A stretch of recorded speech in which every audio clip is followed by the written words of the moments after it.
মন্ত্ৰীবৰ মহাৰাজ দিনক দিনে পৃথিৱীখন অধৰ্মৰ ফালে গতি কৰিব ধৰিছে নিতে নিতে নতুন ঘটনা প্ৰবাহে চাৰিওফালৰ পৰা পৃথিৱীখন গাঁও কৰিছে অনাবৃষ্টি বিনামেষে বজ্ৰপাত এইবিলাকৰ কিবা কাৰণ বিচাৰি পাইছেনে মন্ত্ৰীবৰ মহাৰাজ কোনোবাই যেন মোক কয় কানে কানে সত্যবত তোৰ ৰাজ্য ধ্বংস হ'বলৈ আৰু বেছি সময় নাই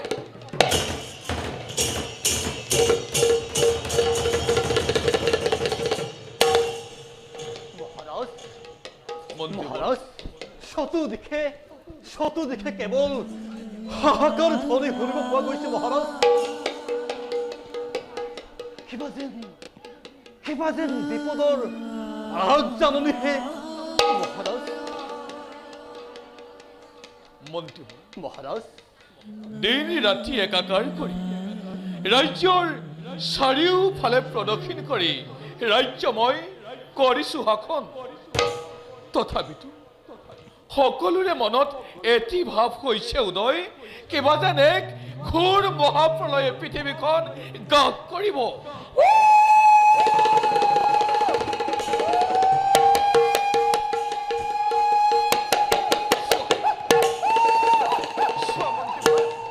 দিন দুপৰতে কেনেকৈ শিয়ালবোৰে আৰও কৰিব ধৰিছে আৰু চোৱা মন্ত্ৰীবৰ কেনেকৈ শগুনবোৰে মন্দিৰৰ ধৰ্ম ধৈৰ্যৰ ওপৰত মাংস পিণ্ড লৈ টনং আজোৰা কৰি ধৰ্ম মন্দিৰ একেবাৰে কলুষিত কৰি পেলাইছে এনে বিপদৰ আগজাননী দেখিও কিয় প্ৰজাসকল নীৰৱ হৈ আছে মোক ইয়াৰ এটা উপায় দিয়ক মন্ত্ৰীবৰ মোক ইয়াৰ এটা উপায় দিয়ক মহাৰাজ ভগৱান শ্ৰীহৰিক প্ৰাৰ্থনা কৰাৰ বাহিৰে আমাৰ অন্য উপায় নাই মহাৰাজ মন্ত্ৰীবৰ মহাৰাজ এনে অমংগলৰ সময়ত মই যজ্ঞ কেনেকৈ সমাধা কৰোঁ আৰু সেই যজ্ঞলৈ আহিব এবাৰ মহাৰাজ মহাৰাজৰ জয় হোক মহাৰাজৰ জয় হোক মহাৰাজৰ জয় হোক কোনা লোক দেখাত সুন্দৰ ব্ৰাহ্মণ যেন হয় অনুমান দয়া কৰি আসন গ্ৰহণ কৰক আসন গ্ৰহণ কৰিবলৈ আমাৰ হাতত সময় একেবাৰে তাকৰ মহাৰাজ আমি বৰ বিপদত পৰিছো মহাৰাজ আমাক ৰক্ষা কৰিব পাৰিব নেকি সেয়েহে আমি ইয়ালৈ আহিলো হে দিৰ্যবৰ মই একো বুজিব পৰা নাই দেখৰ এনে অমংগলৰ সময়ত মই বৰ অস্থিৰ হৈ পৰিছো মহাৰাজ মহাপ্ৰলয় হয় মহাৰাজ দেশত মহাপ্ৰলয় আৰম্ভ হৈছে তাৰ ফলস্বৰূপে প্ৰজাৰ মনত অকণো শান্তি নোহোৱা হৈছে মহাৰাজ হয় দিৰ্যবৰ সেই দৃশ্য অহনিশে ময়ো দেখিবলৈ পাইছো প্ৰজাৰ মাজত হাহাকাৰ ধ্বনি ময়ো শুনিবলৈ পাইছো দিৰ্যবৰ সেইবাবে ঋষি মুনিসকলে যজ্ঞ আৰম্ভ কৰিব খুজিছে কিন্তু মহাৰাজ যজ্ঞ আৰম্ভ কৰিব খোজোতেই ঘটিল খেলি মেলি দেৱতা আছে সংকাৰ তুলি সত্যবত ৰজাহে সেই দান কৰিব পাৰিব সেয়েহে আমি কোনো বিলম্ব নকৰি এইখিনি পালোহি মহাৰাজ দিৰ্যবৰ কক মই কি দান কৰিব লাগে আমি জানো মহাৰাজ আপুনি এই পৃথিৱীৰ এজন মহান দানী পুৰুষ ধন সম্পত্তি ঐশ্বৰ্য বিভূতিৰ সৈতে নিজৰ প্ৰাণ বিলাবলৈ আপুনি কুণ্ঠাবোধ নকৰে দিৰ্যবৰ কিন্তু মহাৰাজ আমি কিন্তু যি দান বিচাৰিম ইয়াৰ কিন্তু এটাতো নপৰে হে মহাৰাজ ৰৈ গ'ল কিয় দিৰ্যবৰ প্ৰকাশ কৰক যি দানেই নহওক মই মুক্ত হস্তে কৰিম প্ৰদান সেয়েহে যদি মহাৰাজ প্ৰাণো দিব লাগে তাতো মই কুণ্ঠাবোধ নকৰোঁ মহাৰাজ দান দিবলৈ ওলোৱাৰ আগতে আপুনি প্ৰতিজ্ঞাবদ্ধ হ'ব লাগিব প্ৰতিজ্ঞাবদ্ধ হ'ব লাগিব হয় মহাৰাজ প্ৰতিজ্ঞাবদ্ধ হ'ব লাগিব মহাৰাজ ব্ৰাহ্মণৰ চাতুৰি কথাত আপুনি নিজেই নিজক পাহৰি নাযাব মহাৰাজ মই ভাবো ৰাজ্যৰ এনে অমংগলৰ সময়ত আপুনি ভাবি চিন্তিহে প্ৰতিজ্ঞাবদ্ধ হ'ব মহাৰাজ। নহলে বিপদত পৰি হাহাকাৰ কৰি ফুৰিব লাগিব মহাৰাজ। মন্ত্ৰীবৰ, মহাৰাজ দেশৰ চাৰিওফালে ঘোৰ মহাপ্ৰলয়ে আগুৰি ধৰিছে। ঋষি মুনিসকলে দেশৰ ৰক্ষাৰ বাবে যজ্ঞ পাতিব খুজিছে। তাত মই কেনেকৈ বাধা প্ৰদান কৰোঁ? মহাৰাজ, যজ্ঞৰ ক্ষণ পাৰ হৈ গ'লে দানৰ কিন্তু কোনো প্ৰয়োজন নহ'ব। সেয়েহে আপুনি দান দিব পাৰে নে নোৱাৰে আমাক যথাযথভাৱে প্ৰতিশ্ৰুতি দিয়ক। মই দান কৰিমেই দ্বিজবৰ। কওক, কি দান লাগে আপোনালোকক? ধন্য মহাৰাজ। তেন্তে শুনক আমাৰ দানৰ কথা। কওক দ্বিজবৰ। আমাৰ যজ্ঞ সমাধা কৰিবলৈ জল দেৱতাৰ নিৰ্দেশ ক্ৰমে এগৰাকী ৰাজগুণ সুলক্ষণী নাৰীক জলত নিক্ষেপ কৰিব লাগিব মহাৰাজ। এগৰাকী নাৰী? হয় মহাৰাজ, এগৰাকী নাৰী। দ্বিজবৰ, সেয়েহে মহাৰাজ আপোনাৰ ৰাজ সুলক্ষণিক নাৰীক জলত নিক্ষেপ কৰিবৰ বাবে বিচাৰি আহিছো মহাৰাজ। মহাৰাজ, দ্বিজবৰ, আপুনি কিন্তু প্ৰতিজ্ঞাবদ্ধ মহাৰাজ। সেয়েহে আপুনি আপোনাৰ প্ৰতিজ্ঞা কথালৈ মন কৰি আমাক অপকতে দান কৰক। তেহে আপোনাৰ ৰাজ্য আৰু ৰাজ্যৰ প্ৰজাসকলৰ সকলোৰে মংগল হ'ব। দ্বিজবৰ, কিয় মোক অথাই সাগৰত ডুবাই মাৰিব খুজিছে? সেই ৰাজ্যৰ ৰাজলক্ষ্মীক জলত নিক্ষেপ কৰিবলৈ দান দিব লাগে? নহয় ব্ৰাহ্মণ, যদিও মই প্ৰতিজ্ঞাত আবদ্ধ, তথাপিও সৈন্যবৰ কৰক গ্ৰহণ। মহাৰাজ, সেই ৰাজ্যৰ ধন সৌচৰ্য বিভূতি সকলো মই মুক্ত হস্তে কৰিম প্ৰদান। দৰকাৰ হ'লে মই মোৰ নিজ প্ৰাণী দিম বিসৰ্জন। তথাপিতো সেই ৰাজ্যৰ ৰাজলক্ষ্মীক মোৰ বুকুৰ পৰা কাশী লৈ নাযাব। আমাক যে অন্য দানৰ নাই প্ৰয়োজন।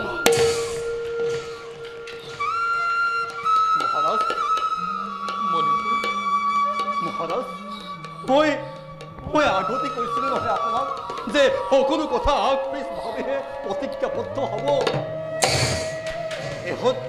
এহত ব্ৰাহ্মণ নহয়, এহত দুতান্ত অসুৰ হয়। আৰু সেয়েহে এনে মায়া কৰি আপোনাক বিপদত পেলাবলৈ আহিছে মহাৰাজ।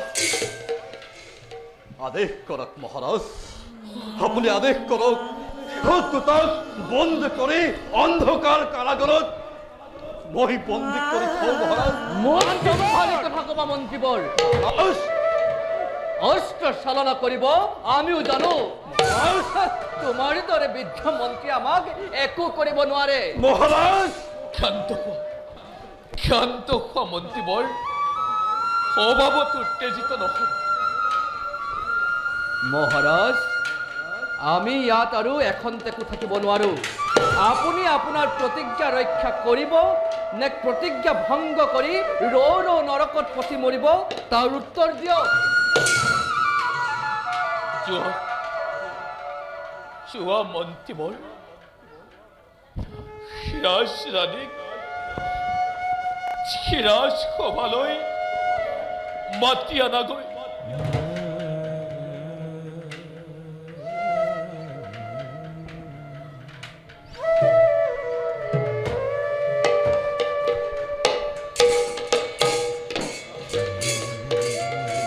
মহাৰাজ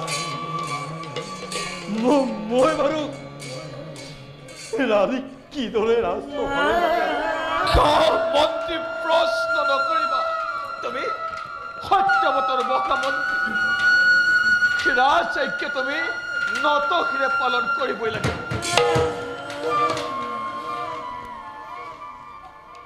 মহাৰাজ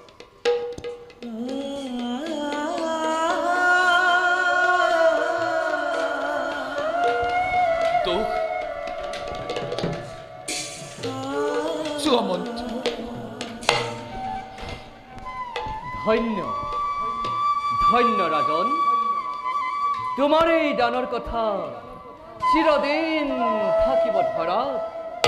পৃথিৱীত চন্দ্ৰ সূৰ্য যিমান দিন থাকিব, তোমাৰ এই দানৰ মহিমা তিনিও লোকত অবিৰতভাৱে প্ৰচাৰ হ'ব ৰাজন।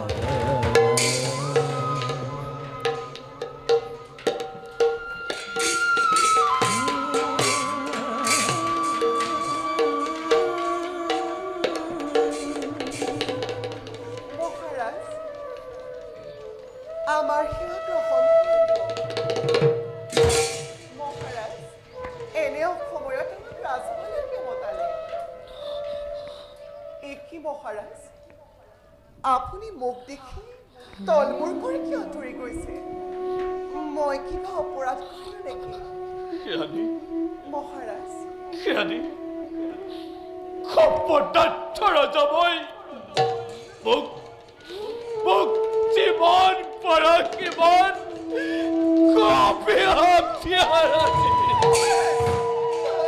আপোনাৰ কি হৈছে মহাৰাজ?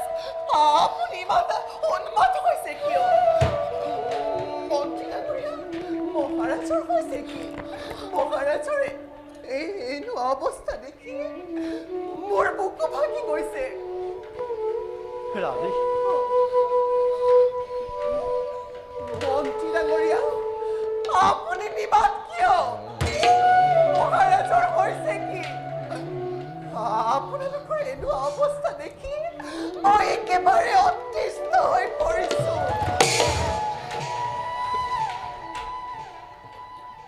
পিছে এই দুজন ব্ৰাহ্মণে কাৰ বাবে অপেক্ষা কৰিছে? ৰাণী, মহাৰাজ, ৰাণী, মহাপাতকী মই সেই ৰাজ্যৰ ৰাজলক্ষ্মীক আজি মই দান দিব ওলাইছো। ৰাণী, পাৰা যদি মোক সাপ দি ভস্ম কৰি দিয়া। স্বামী, আপোনাৰ কি হৈছে? আজি মই সত্যতাবদ্ধ। ৰাণী, মহাৰাজে কথাষাৰ ক'বলৈ টান পাইছে, সেয়েহে মই কওঁ শুনা। ৰজাৰ প্ৰতিজ্ঞা তোমাৰ ওপৰত। ৰাণী, ৰজাৰ প্ৰতিজ্ঞা তোমাৰ ওপৰত, আৰু তুমি যদি প্ৰতিজ্ঞা ৰক্ষা কৰিব পাৰা তেন্তে মহাৰাজে মহাপাপত লিপ্ত হোৱাৰ পৰা বঞ্চিত হ'ব। মোৰ স্বামী কি প্ৰতিজ্ঞাবদ্ধ হ'ল, যাক নেকি প্ৰকাশ কৰিব পৰা নাই? ধন, সোণ, ঐশ্বৰ্য, বিভূতি, সেইবোৰ একো নহয় ৰাণী। গোটেই পৃথিৱীত শনিৰ কুপদৃষ্টি পৰিছে। শনিৰ কুপদৃষ্টিৰ পৰা ৰক্ষা পোৱাৰ হেতুকে সাগৰৰ পাৰতে এক মহাযজ্ঞ আৰম্ভ কৰিব খুজিছো। কিন্তু জল দেৱতাই যি ঘোষণা কৰিলে, সেই ঘোষণা শুনি যজ্ঞ বহাত দিব লগা হ'ল ৰাণী। উপায় নাপাই ৰজাৰ ওচৰ পালোহি। মহাৰাজৰ ওচৰত কি দান ভিক্ষা কৰিলে, যাক নেকি মহাৰাজে সেই দান দিবলৈ প্ৰতিজ্ঞাবদ্ধ হ'ব লগা হ'ল? ব্যক্ত কৰক। মহাৰাজৰ এনেকুৱা অৱস্থা দেখি মোৰ হৃদয় ভাগি গৈছে। ৰাণী, জল দেৱতাৰ ইচ্ছা, যজ্ঞ আৰম্ভ হোৱা স্থানত যজ্ঞ আৰম্ভ কৰাৰ আগতে এগৰাকী ৰাজসুলক্ষণী নাৰীক জলত নিক্ষেপ কৰিব লাগে, তেহে হেনো যজ্ঞ আৰম্ভ কৰিবলৈ দিব। মহাৰাজৰ ওচৰত সেই ৰাজ্যৰ ৰাণীক দান ভিক্ষা মাগিলো। ৰজা প্ৰতিজ্ঞাবদ্ধ, সেয়েহে ৰজাই প্ৰতিজ্ঞা ৰক্ষা কৰিবলৈ অপাৰগ হৈছে ৰাণী।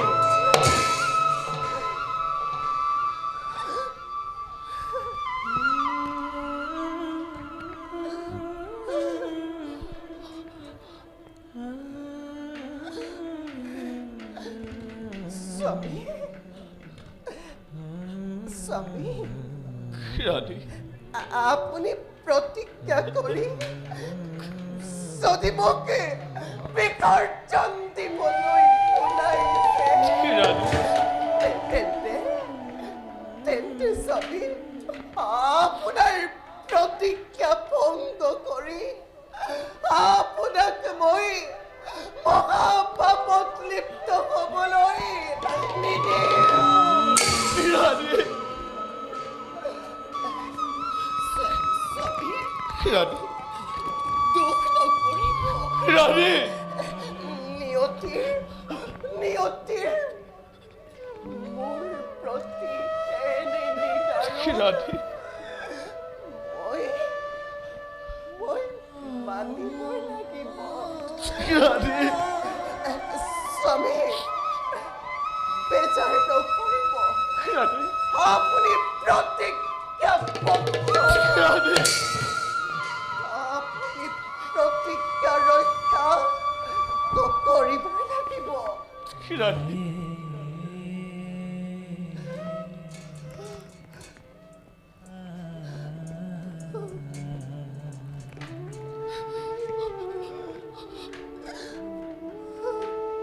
মহাৰাজ আপুনি আপোনাৰ প্ৰতিজ্ঞা ৰক্ষা কৰিবনে নকৰে নহলে কিন্তু এই ব্ৰাহ্মণে আপোনাক ব্ৰহ্মহপ কৰিব প্ৰদান শান্ত হওক ব্ৰহ্মসাপৰ নাই প্ৰয়োজন মহাৰাজ তেতিয়া প্ৰতিজ্ঞাবদ্ধ হৈ মোক বিসৰ্জন দিবলৈ ওলাইছে তেন্তে মহাৰাজৰ কোনো স্বাৰ্থ নাই বলক মোক লৈ বলক ৰাণী ৰাণী ৰাণী মন্ত্ৰী ডাঙৰীয়া মহাৰাজক মই আপোনাৰ হাতত কৰিছো অৰ্পণ ৰাণী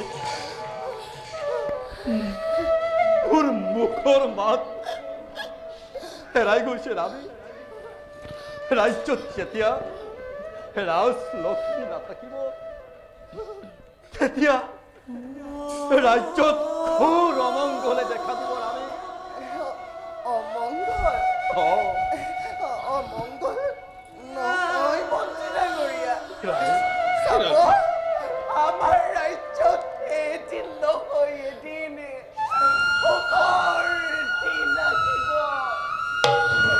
অনাবৃষ্টি পৰিবাৰকে সফল নহ'ব মহাৰাজ মই বিদায় মাগিছো ৰাণী ৰাণী তুমি মোৰ প্ৰতি কিমান নিষ্ঠুৰ হ'ব পাৰা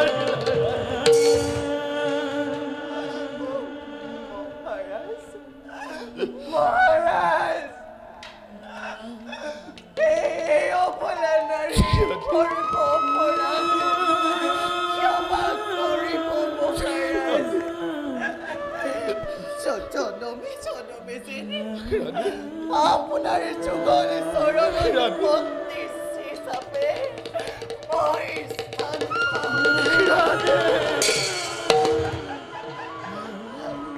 মহাৰাজ বৰ পলম হৈছে বলা যজ্ঞ আমি আৰম্ভ কৰিব লাগে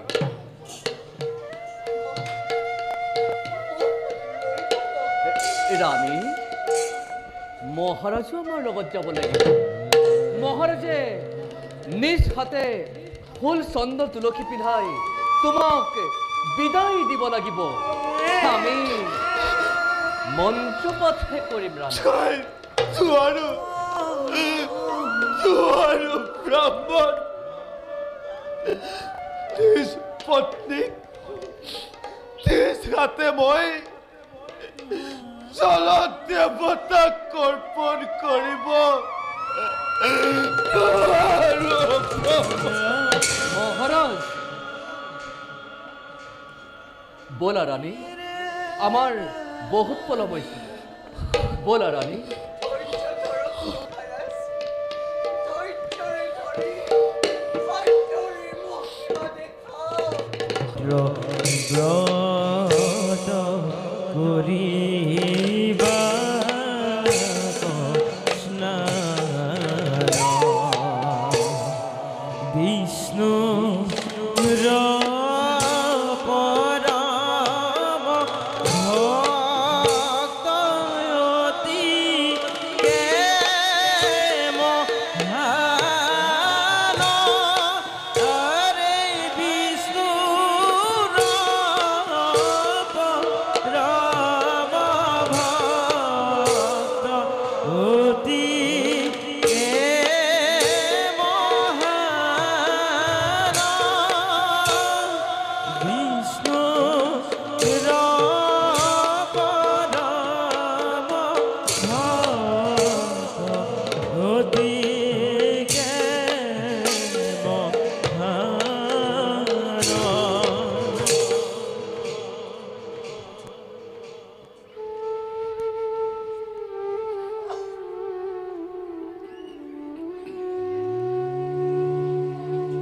হে সূৰ্য দেৱতা, হে সূৰ্য দেৱতা, হে মহাদেৱৰ ক্ষীৰৰ ভূষণ, চন্দ্ৰ, হে বায়ু, অগ্নি আদি দেৱতাসকল, তোমালোকে মোক সেই ঘোৰ বিপদত ৰক্ষা কৰিবা। হে জগত গুৰু ব্ৰহ্মা, বিষ্ণু, হে মহেশ্বৰ, মোৰ কৌটি কৌটি প্ৰণাম কৰিবা গ্ৰহণ। মোক হে ৰাজ্য ধন জন ঐশ্বৰ্য বিভূতি একোকে নালাগে, লাগে মাত্ৰ আপোনালোকৰ সেৱা।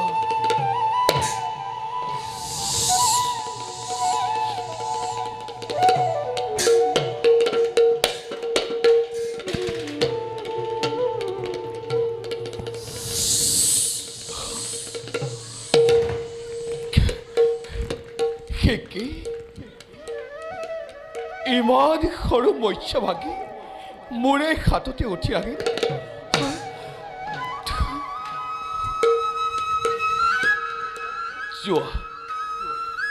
যোৱা হীৰা মৎস্য, তুমি আপোন মনেৰে জলত কৰাগৈ বিচৰণ। হে জ্ঞানী ৰাজন, আমাক তুমি সাগৰত এৰি নিদিবা। আমাক বৃহৎ মৎস্যই ভক্ষণ কৰিব। সেয়েহে আমাক তুমি তোমাৰ কমণ্ডলতে ভৰাই তোমাৰ পুখুৰীত আশ্ৰয় দিয়া। আমি তোমাৰ আশ্ৰয় প্ৰাৰ্থী ৰাজন, আমি তোমাৰ আশ্ৰয় প্ৰাৰ্থী ৰাজন, আমি তোমাৰ আশ্ৰয় প্ৰাৰ্থী। তেন্তে সেয়ে হ'ব, ব'লা মৎস্য।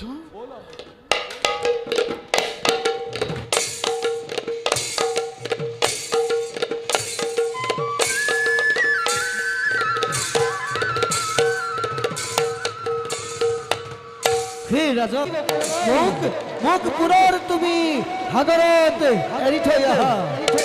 মোক পুনৰ তুমি সাগৰত এৰি থৈ আহা।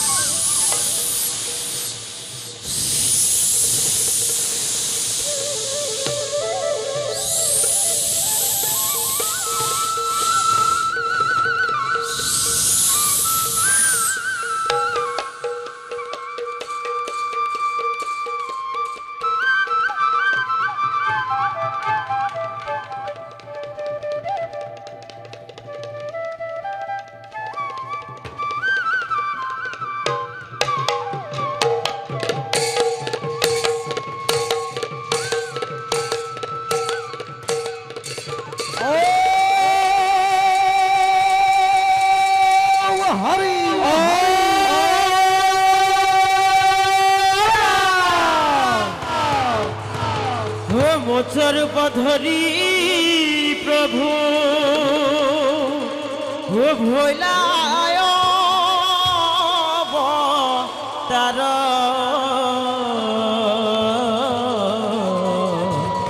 দেখা দেখা হৰবা